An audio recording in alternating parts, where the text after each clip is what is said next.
महाराष्ट्र के अहमदनगर का इलाका। रोज की तरह डॉक्टर राजेंद्र धमाने अपने क्लिनिक की तरफ जा रहे थे। 40 साल के राजेंद्र धमाने के लिए वो एक आम सा दिन था, लेकिन एक नज़ारे ने उनकी जिंदगी बदल दी। जिंदगी जीने का नजरिया बदल दिया। अपने क्लिनिक की तरफ जाते हुए रास्ते में उन्हें कूड़े के ढेर पर बैठी एक महिला दिखी।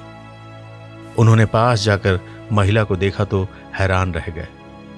लाचार महिला कूड़े से कुछ उठाकर खा रही थी। शायद बचा खुचा खाना था। डॉक्टर राजेंद्र को महिला की हालत देखकर बड़ा दुख हुआ। उन्होंने अपना टिफिन महिला की तरफ बढ़ा दिया। उसी पल डॉक्टर राजेंद्र धमाने के लिए बहुत कुछ बदल गया। वो अपने घर पहुंचे और इस बारे में अपनी पत्नी से बात की। डॉक्टर राजेंद्र धमाने पहले से ही समाज सेवा में जुटे थे। वो जरूरतमंदों को खाना खिलाते थे। पति पत्नी ने विचार किया कि अब सिर्फ खाना खिलाने से बात नहीं बनेगी।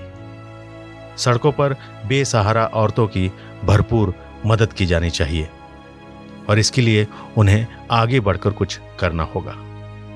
आज महाराष्ट्र के अहमदनगर में डॉक्टर राजेंद्र धमाने और डॉक्टर सुचिता धमाने करीब 500 बेसहारा औरतों का सहारा बने हुए हैं। उनकी देखभाल और खाने पीने से लेकर जरूरत की सभी चीजों का इंतजाम करते हैं। इस डॉक्टर जोड़ी ने अपनी बदौलत हजारों की जिंदगी संवार चुके हैं। नमस्कार, आप सुन रहे हैं TV9 पॉडकास्ट और मैं हूं आपके साथ आसिफ खान। डॉक्टर राजेंद्र और डॉक्टर सुचिता कॉलेज के जमाने से दोस्त थे। दोनों साथ पढ़ते थे और इसी तरह से साथ रहते हुए हम सफर बन गए। दोनों ने शादी कर ली। एक मेडिकल कॉलेज से दोनों ने होम्योपैथी में डॉक्टरी की डिग्री हासिल की। फिर अपना क्लिनिक खोलकर प्रैक्टिस करने लगे। दोनों के भीतर शुरुआत से ही समाज के लिए कुछ करने का जज्बा था। उन्होंने फैसला किया कि वो गरीब मरीजों के लिए फ्री में हेल्थ चेकअप कैंप लगाएंगे। इसके बाद उन्होंने गरीब और बेघरों को खाना खिलाने का भी फैसला किया। डॉक्टर राजेंद्र बताते हैं कि हम हमेशा से ही समाज के लिए कुछ करना चाहते थे। साल 2000 में हमने सड़कों पर रहने वाले बेसहारा लोगों की मदद करने का फैसला किया। डॉक्टर दंपति बताते हैं कि सेवा करने के दौरान उन्हें कई बुजुर्ग ऐसे मिले जिन्हें उन्हीं के बच्चों ने घर से निकाल दिया था। ज्यादातर की मानसिक हालत ठीक नहीं थी। वे अपने खाने के इंतजाम तक नहीं कर पा रहे थे। समाज से कटे ऐसे लोगों के लिए कुछ करने का जज्बा लिए इन्होंने मौली सेवा प्रतिष्ठान नाम के एक NGO की शुरुआत की। इन्होंने करीब 90 बेसहारा लोगों को खाना खिलाने से शुरुआत की। इसके बाद उनके पास जरूरतमंदों की संख्या बढ़ती गई।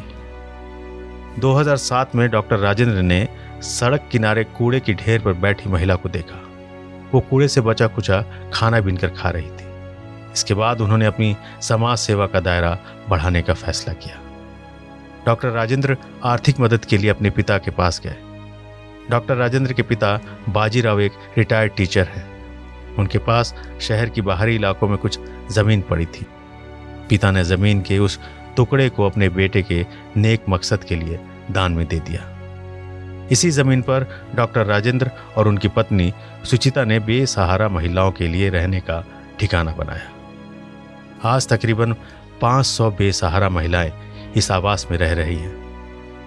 राजेंद्र बताते हैं कि इनकी कहानियां दिल को दुखाने वाली हैं। कई बेसहारा महिलाएं सड़कों पर रहने के दौरान यौन शोषण का शिकार भी बनी। कई महिलाएं इसी वजह से बच्चे की मां तक बनी।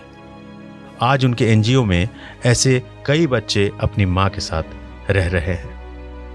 डॉक्टर राजेंद्र और डॉक्टर सुचिता धमाने जैसे लोग समाज के लिए मिसाल हैं। ये बेहतर कल की रोशनी दिखाने वाले लोग हैं। ऐसी छोटी छोटी कोशिशें भी अगर बड़े पैमाने पर होने लगे तो हमारा समाज कितना बदल जाए। आप भी अच्छाई का साथ मत छोड़िए, जरूरतमंदों की मदद करें। जल्द मिलेंगे एक नए पॉडकास्ट के साथ।